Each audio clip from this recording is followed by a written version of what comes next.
उत्तराखंड में बढ़ते कोरोना संक्रमण को लेकर सचिवालय में हाई लेवल बैठक होगी और इस बैठक की अध्यक्षता मुख्यमंत्री तीरथ सिंह रावत करेंगे। इस दौरान कई जिलों में साप्ताहिक लॉकडाउन पर विचार हो सकता है। साथ ही प्रदेश में रेमडेसिविर इंजेक्शन की कमी को लेकर भी चर्चा होगी। मुख्य सचिव ओम प्रकाश और शासन के स्वास्थ्य अधिकारी बैठक में मौजूद रहेंगे। राज्य के कोविड केयर सेंटर और कोरोना कंट्रोल को लेकर सख्ती पर भी विचार होगा। तो बड़ी खबर आपको बता रहे हैं, सचिवालय में शाम 4 बजे एक अहम बैठक है, हाई लेवल बैठक है। ये मुख्यमंत्री तीरथ सिंह रावत की अध्यक्षता में यह बैठक होगी और इस बैठक में कई अहम फैसले लिए जा सकते हैं। कुछ जिलों में साप्ताहिक लॉकडाउन को लेकर भी विचार किया जा सकता है।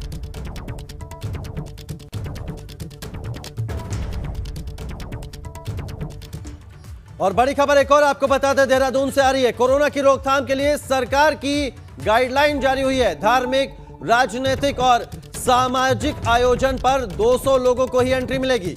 सार्वजनिक वाहन में 50% यात्री ही सफर कर सकेंगे।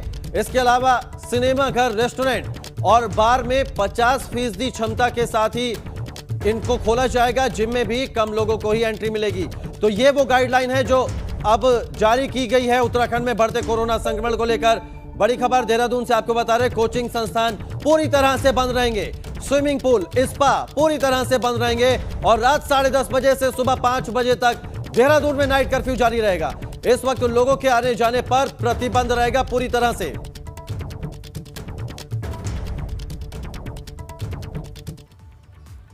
और इसी से जुड़ी एक और बड़ी खबर आपको बता दें, आज उत्तराखंड पहुंचेगी 2 लाख कोविड-19 की वैक्सीन की खेप। बड़ी खबर आपको बता रहे हैं, आज उत्तराखंड पहुंचेगी 2 लाख कोविड-19 वैक्सीन की खेप। सीरम विमान से जॉलीग्रांट एयरपोर्ट पहुंचेगी वैक्सीन। राज्य में वैक्सीन की कमी को देखते हुए 2 लाख कोविड वैक्सीन की खेप भेजी जाएगी। तो बड़ी खबर आपको बता रहे हैं, उत्तराखंड में जिस तरह से कोरोना के आंकड़े बढ़ रहे हैं, वैक्सीनेशन भी हो रहा है और वैक्सीन की कमी के बाद अब 2 लाख वैक्सीन की खेप विमान से जॉलीग्रांट एयरपोर्ट पहुंचेगी। सीरम जो इंस्टीट्यूट है उसकी वैक्सीन की 2 लाख डोज उत्तराखंड पहुंचेगी।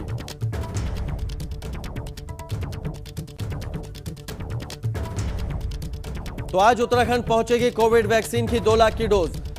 विमान से जॉलीग्रांट एयरपोर्ट पहुंचेगी सीरम की वैक्सीन। राज्य में वैक्सीन की कमी को देखते हुए इसे भेजा जाएगा। तो उत्तराखंड में कोरोना के मामले भी तेजी से बढ़ रहे हैं और ऐसे में अब वैक्सीन की जब कमी हुई है तो 2 लाख वैक्सीन की डोज आज भेजी जाएगी। उत्तराखंड में कोरोना का कहर जारी है। पिछले 24 घंटे में प्रदेश में कोरोना के 2220 केस सामने आए हैं, जबकि 9 लोगों की मौत हुई है। राज्य में अब तक 1,16,244 कोरोना से संक्रमित मरीजों का आंकड़ा है। सबसे ज्यादा पिछले 24 घंटे में देहरादून में 914 केस सामने आए, हरिद्वार में 613 केस, उधम सिंह नगर में 131 कोरोना के नए मरीज, जबकि नैनीताल में 156 कोरोना के नए मरीज सामने आए। दूसरी ओर सबसे बड़ी चिंता हरिद्वार में कोरोना को लेकर जताई जा रही है, जहां पर करीब 30 संत कोरोना से पॉजिटिव आ चुके हैं, जबकि एक महामंडलेश्वर की कोरोना से मौत हुई है। हरिद्वार में कोरोना का ग्राफ और बढ़ सकता है क्योंकि प्रशासन के सामने एक चुनौती और खड़ी हो गई है। जो अखाड़ों की छावनी है वहां जो लोग पहुंचे संतों के दर्शन करने, उनका आशीर्वाद लेने, अब ऐसे में उन लोगों को ट्रेस करना भी प्रशासन के सामने एक बड़ी चुनौती है।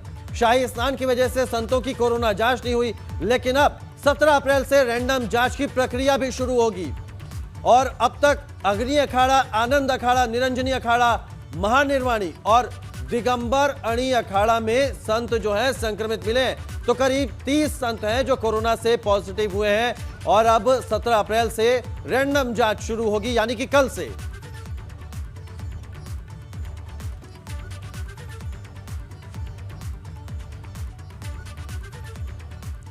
दूसरी ओर निरंजनी अखाड़े के रविंद्रपुरी महाराज ने अखाड़े की ओर से कुंभ समाप्ति की बात की है। उन्होंने कहा कि कोरोना की वजह से अखाड़ा 17 तारीख को कुंभ समाप्ति की घोषणा करेगा। रविंद्रपुरी ने कहा कि 27 अप्रैल के शाही स्नान को 40 से 50 पंथी ही स्नान करेंगे। खबर यह भी है कि अब तक 30 साधु कोरोना संक्रमित पाए गए हैं। शाही स्नान के बाद मेडिकल टीम लगातार अखाड़ों के पास जारी है और साधुओं का कोरोना टेस्ट किया जा रहा है। हरिद्वार के मुख्य चिकित्सा अधिकारी ने बताया कि कल से टेस्टिंग और तेज की जाएगी। हरिद्वार की स्थिति है अच्छी नहीं है। मैं समझता हूँ हमारे अखाड़े में जितने भी अखाड़े, जितने संत महात्मा जहाँ जहाँ कैंप लगे हैं, जितने महात्मा देखे गए, भगत देखे गए, सभी जो है कोरोना के पेशेंट है। इसलिए हमने एक निर्णय लिया कि हम जो है 17 अप्रैल को ये जो मेले का समापन हम कर दें। और बाकी यही जो 27 का जो स्नान है, 27 के स्नान में जितने महात्मा हमारे अखाड़े के अंदर होंगे वो अपना स्नान करें और वापस आ जाएंगे। तो हरिद्वार में जो हालात बने हैं उसको लेकर हमारे संवाददाता पंकज राणा हमारे साथ जुड़ गए। पंकज से जानते हैं कि अब क्या कुछ तैयारी प्रशासन की ओर से की जा रही है। पंकज, ये बात 11 मार्च से शुरू होती है जब पहला शाही स्नान था। उसी को देखकर समझ जाना चाहिए था प्रशासन को कि साधु संतों का जो ये रेला है ये कहां कोविड नियमों का पालन कर पाएगा। ऐसे में 12 अप्रैल को दूसरा शाही स्नान हुआ, 14 अप्रैल को तीसरा शाही स्नान हुआ और अब नतीजा यह है कि 30 संत कोरोना पॉजिटिव हैं और अब कल से रैंडम जांच होगी। क्या देरी नहीं हो गई? निश्चित तौर पर कुशल जी की बहुत देरी हुई है। इस मामले को लेकर पुलिस प्रशासन को पहले से ये व्यवस्था कर लेनी चाहिए थी। जो भी संत बाहर से आए थे उनको भी ये तय करना चाहिए था कि उनके पास भी कोरोना की निगेटिव रिपोर्ट होनी चाहिए, क्योंकि जो श्रद्धालु हैं उनको बिल्कुल बॉर्डर पर कोरोना निगेटिव रिपोर्ट के बिना एंट्री नहीं मिली थी। लेकिन जो भी संत आ रहे थे उनको बेझिझक एंट्री दी जा रही थी और जिस तरह से शाही स्नान में तमाम संतों का रेला उमड़ा था उससे ये खतरा बन गया था कि ये जो आंकड़ा है ये बहुत ज्यादा बढ़ेगा। एक कंफ्यूजन की स्थिति ये भी हो रही है। स्वास्थ्य विभाग की ओर से सही आंकड़े नहीं दिए जा रहे हैं। कल तक जो आंकड़े थे वो तकरीबन 40 से ज्यादा संतों के थे, आज बता रहे हैं कि 30 है। तो ये वो कंफ्यूजन की स्थिति है, क्योंकि कल भी चुना अखाड़े तमाम अखाड़ों से संतों के सैंपल लिए गए थे। तो इस तरह की खबर है जो 30 ये संत कोरोना पॉजिटिव पाए गए हैं, ये कल जो सैंपल लिए गए थे वो संत है। तो ऐसे अगर इन दोनों आंकड़ों को मिला दे तो ये 80 के करीब पहुंच जाता है। तो अभी स्थिति स्पष्ट नहीं हो रही कि कुल कितने संत जो है कोरोना संक्रमित पाए गए हैं। एक महामंडलेश्वर की मौत के बाद हड़कंप बचा हुआ है पूरे हरिद्वार में संतों के बीच में, क्योंकि एक जो निर्माणी अखाड़े के संत थे कौशल, उनकी मृत्यु हो गई है कोरोना से। तो ये बहुत गंभीर बात है कि प्रशासन ने पहले से ही व्यवस्था नहीं की थी। और शाही स्नान में जिस तरह से तमाम संत सड़कों पे आए थे, हजारों की संख्या में लोग बिना मास्क के, बिना सोशल डिस्टेंसिंग चल रहे थे, उससे ये खतरा बहुत ज्यादा बढ़ गया है। और अब यदि सैंपलिंग बढ़ाई जाती है तो ये संतों में कोरोना जो संक्रमण है ये बहुत ज्यादा बड़ी स्थिति में सामने आएगा। और ये भी एक खतरा बन गया है कि जो भी श्रद्धालु देश के अलग अलग हिस्सों से आ रहे हैं, ये स्थानीय लोग हैं, वो इन संतों से मुलाकात कर रहे हैं, उनका आशीर्वाद लेकर छावनियों में जा रहे हैं। तो ये खतरा बढ़ गया है। इसी तरह से ये मामला बढ़ता गया तो निश्चित तौर पर आखिर और भी आंकड़ा कैसे निपटेगा प्रशासन, क्योंकि जो अखाड़ों की छावनी है, जिस तरह की खबर आपने हमारे पास भेजी थी कि अखाड़ों की छावनी में जो लोग पहुंच रहे हैं, संतों का आशीर्वाद ले रहे हैं, ऐसे में उन लोगों को ट्रेस करना कितना बड़ी चुनौती है, क्योंकि वो अलग अलग राज्यों से आए हुए लोग हैं। जरूरी नहीं कि वो उत्तराखंड के हों, जरूरी नहीं कि वो हरिद्वार के ही लोग हों। बिल्कुल सही बात है। वो लोग सब बाहर से आए हुए हैं, उनकी जो एड्रेस है, उनकी जो तमाम चीजें हैं जिससे वो ट्रेसिंग की जाएंगी, वो व्यवस्था अभी नहीं है। हालांकि ये भी तय नहीं हुआ कि जो लोग आए हैं उन्होंने अपना रजिस्ट्रेशन कराया है नहीं कराया है, क्योंकि बहुत सारे लोग ऐसे हैं जो बिना रजिस्ट्रेशन के, पोर्टल पर बिना रजिस्ट्रेशन के करने के बाद ही हरिद्वार में एंटर किए हैं। उनके पास कोरोना की रिपोर्ट है या नहीं है ये भी तय नहीं हुआ है, क्योंकि 2-3 दिन से कुछ ढिलाई भी बॉर्डर एरियाज पे हुई है। तो ये बहुत गंभीर सवाल हो गया है कि अगर ये तमाम लोग जो मुलाकात कर रहे हैं संतों से, जो उनका आशीर्वाद लेने जा रहे हैं, उनमें यदि संक्रमण फैल जाता है तो उनके ट्रेसिंग की कोई व्यवस्था नहीं है। उसके अलावा अगर स्थानीय लोगों की बात करें तो स्थानीय लोगों की आवाजाही लगातार हो रही है, वो भी संतों से मुलाकात कर रहे हैं, वो भी स्नान करने जा रहे हैं। तमाम लोगों की आवाजाही और ज्यादा बढ़ गई है। बिल्कुल बिल्कुल पंकज, बहुत शुक्रिया आपका तमाम जानकारी के लिए। तो कहीं ना कहीं चुनौती और ज्यादा बढ़ गई है कि कैसे संक्रमण को रोका जाए, कैसे लोगों को ट्रेस किया जाए। आगे बढ़ते हैं और बात कर लेते हैं उत्तरकाशी की। बड़ी खबर उत्तरकाशी से आ रही है, जहां मुंबई से लौटे व्यक्ति की संक्रमण से मौत हुई है। मुंबई से धनारी क्षेत्र में लौटा था यह शख्स और 12 अप्रैल को इसकी कोविड की जांच कराई गई थी।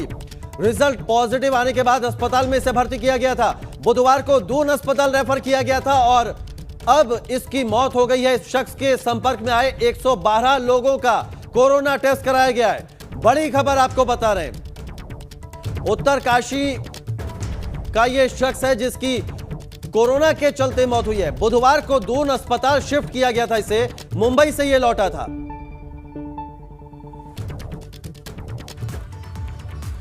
उत्तराखंड में कोरोना के मामलों में लगातार इजाफा हो रहा है। कुंभ के शाही स्नान के बाद कई साधुओं की रिपोर्ट पॉजिटिव आई है, जिस वजह से प्रशासन की तरफ से सख्ती और बढ़ाई जा रही है। मुख्य सचिव का कहना है कि शासन की तरफ से सख्त आदेश है कि बॉर्डर से किसी को भी 72 घंटे पहले की कोविड नेगेटिव रिपोर्ट के बिना एंट्री की इजाजत नहीं है। मुख्य सचिव का कहना है कि कुंभ क्षेत्र में कोरोना के मरीजों की संख्या में इजाफा हुआ है। ऐसे में हर रोज 50,000 कोरोना जांच किए जाने का आदेश जारी किया गया है, जिससे राज्य में कोरोना मरीजों की संख्या को रोका जा सके। शॉर्टेज है और इसके लिए परसों मैंने स्वास्थ्य सचिव भारत सरकार को पत्र भेजा था कि हमें 10,000 आपूर्ति की जाए। तो उसमें उन्होंने बताया कि डिपार्टमेंट ऑफ फार्मास्यूटिकल्स में एक इसके लिए डेस्क स्थापित हुआ है, उससे हमारी वार्ता चल रही है और 10,000 तो हमें नहीं मिलेगा, लेकिन ये उम्मीद की जाती है कि हमें 2-3 हज़ार मिल जाएगा। मैंने पुलिस महानिदेशक को और आईजी कुंभ को निर्देश दिए हैं कि पूरी कड़ाई से पालन किया जाए। जो भी आदमी बाहर से आ रहे हैं, अगर उनके पास 72 घंटे तक भी आरटीपीसीआर नेगेटिव रिपोर्ट नहीं है तो उनको ना आने दिया जाए। आगे बढ़ते हैं। 18 तारीख को होने वाली नर्सिंग की परीक्षा को फिलहाल स्थगित नहीं किया गया है। मुख्य सचिव ने कहा कि इस परीक्षा को कराना कोविड की स्थिति को देखते हुए बेहद जरूरी है।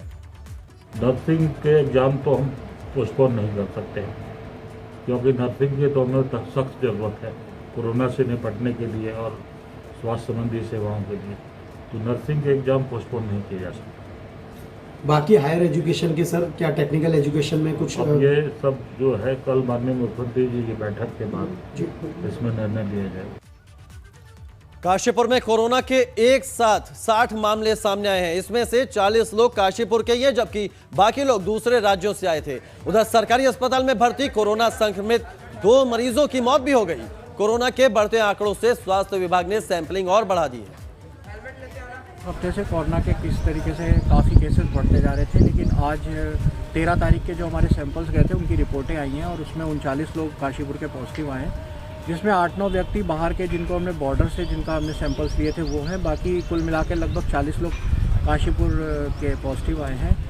और इसमें बहुत बुरी तरीके से जो है, ज़रूरी नहीं है कि 60 साल से ऊपर वाले हो, 45 से नीचे वाले और काफ़ी बच्चे भी पॉजिटिव आ रहे हैं।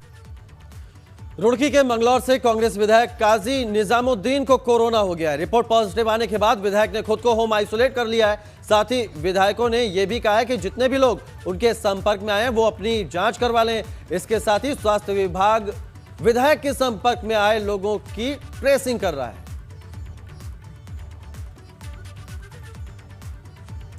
नैनीताल में बढ़ते कोरोना के मामले को देखते हुए स्वास्थ्य विभाग और प्रशासन अलर्ट है। मौजूदा समय में नैनीताल जिले में कोरोना के 225 केस सामने आ चुके हैं। एक तरफ कोविड के बढ़ते मामले हैं तो दूसरी तरफ कोविड वैक्सीनेशन भी तेजी से चल रहा है, लेकिन इसके साथ ही सैंपलिंग पर भी जोर दिया जा रहा है। वैक्सीनेशन भी चल रहा है काफ़ी। हेल्थ केयर वर्कर का हम लोगों ने काफ़ी अचीव कर लिया है। सेकेंड डोज भी इसकी अचीव हो गई है करीब 70%। फ्रंटलाइन वर्कर्स भी सेकेंड डोज भी अच्छी वैक्सीनेट हो गई है और 45+ और 60+ का भी वैक्सीनेशन चालू है। कितना वैक्सीन हमारे पास बचा है डिस्ट्रिक्ट में? आज हमारे पास 4,500 करीब डोजेस बची हुई थी और अभी जल्द ही हमें 16,000 करीब वैक्सीन मिलने वाली है सेंट्रल स्टोर से। अपील कर रहे हैं कि मास्क लगाएं, सोशल डिस्टेंसिंग का पालन करें, जो भी हमारी कोविड की गाइडलाइंस हैं उनका वो पूरी तरीके से निर्वहन करें। और सबसे बड़ी बात एक ये भी है कि इससे डरने की जरूरत नहीं। बहुत लोग इस बीमारी को छुपा भी रहे हैं, वो भी मत करें, क्योंकि हमें संक्रमण को रोकने के लिए, इस चेन को तोड़ने के लिए बहुत ज़्यादा ज़रूरी है कि हम उसको कवर करें। कोरोना के बढ़ते मामलों को लेकर पिथौरागढ़ में डीएम ने मीटिंग की। इस दौरान कोरोना संक्रमण को रोकने के लिए व्यवस्था बनाने और नोडल अधिकारी नियुक्त करने पर बातचीत हुई। डीएम का कहना है कि केंद्र की कोविड गाइडलाइंस का पालन कराने पर जोर दिया जा रहा है।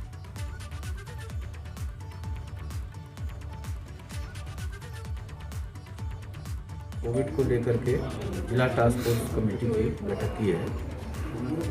उसमें जो सरकार के दिशा निर्देश हैं कोविड के संबंध में, प्रोटोकॉल के पालन के संबंध में, उसको लागू करने के लिए सभी विभागों को एक्टिवेट किया गया है। जैसे अभी तेज़ी से कोरोना के मामले बढ़ रहे हैं, आप सभी लोगों को ज्ञात है, और जो आगामी काल है उसको देखते हुए हम लोगों ने तैयारियों के संबंध में आज बैठक की है।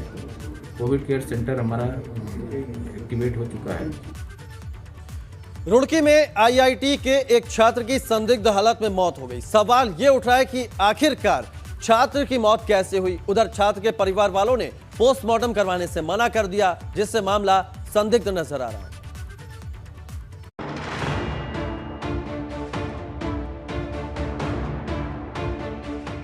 आईआईटी रुड़की में एमटेक के छात्र की मौत की गुत्थी उलझ गई। छात्र क्वारंटीन सेंटर में रुका हुआ था, उसकी मौत कैसे हुई, इस पर सस्पेंस बना हुआ है। बताया जा रहा है कि मृतक छात्र कुछ कोरोना संक्रमित छात्रों के संपर्क में आया था, जिस वजह से उसे भी आइसोलेशन में रखा गया था। अचानक उसकी तबीयत बिगड़ गई और छात्र की मौत हो गई। छात्र की कोविड जांच कराने पर पता चला कि उसे कोरोना नहीं था। ऐसे में बड़ा सवाल ये है कि छात्र की मौत आखिरकार कैसे हुई। छात्र के परिजनों ने भी लाश का पोस्टमार्टम कराने से इनकार कर दिया है, जिससे ये सवाल उठ रहे हैं कि क्या छात्र की मौत को लेकर कुछ छिपाया जा रहा है। सेकेंड ईयर के छात्र की मौत हुई है। आईआईटी के मैनेजमेंट द्वारा अवगत कराया गया है कि उसे कल सरकारी अस्पताल ले जाया गया था, जहां उसे मृत घोषित किया गया है।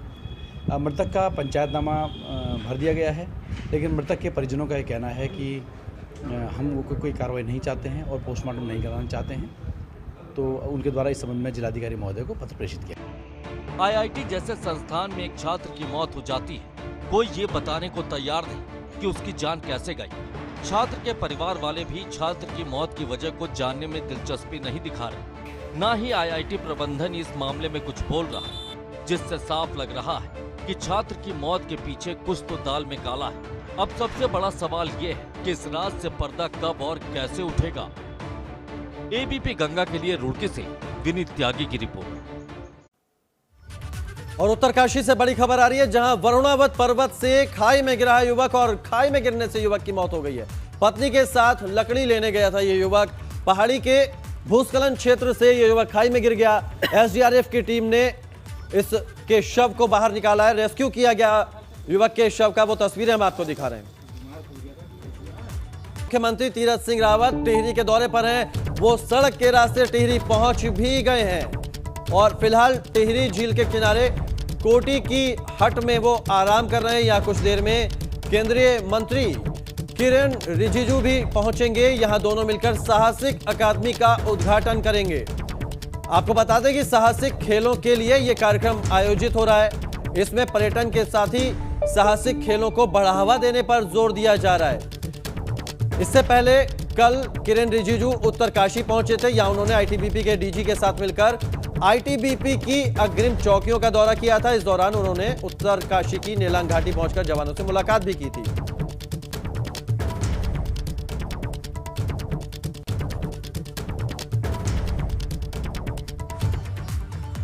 और इस वक्त एक बड़ी खबर देहरादून से आ रही है। वन मंत्री हरक सिंह रावत का एक बड़ा एक्शन देखने को मिला है। पौड़ी के डीएफओ के छुट्टी पर जाने पर हटाने का आदेश दिया है वन मंत्री हरक सिंह रावत ने। पूरे प्रदेश में आग की चपेट में आ रहे हैं जंगल और इसको लेकर अधिकारी सचेत नहीं है, यह कहना है वन मंत्री हरक सिंह रावत का।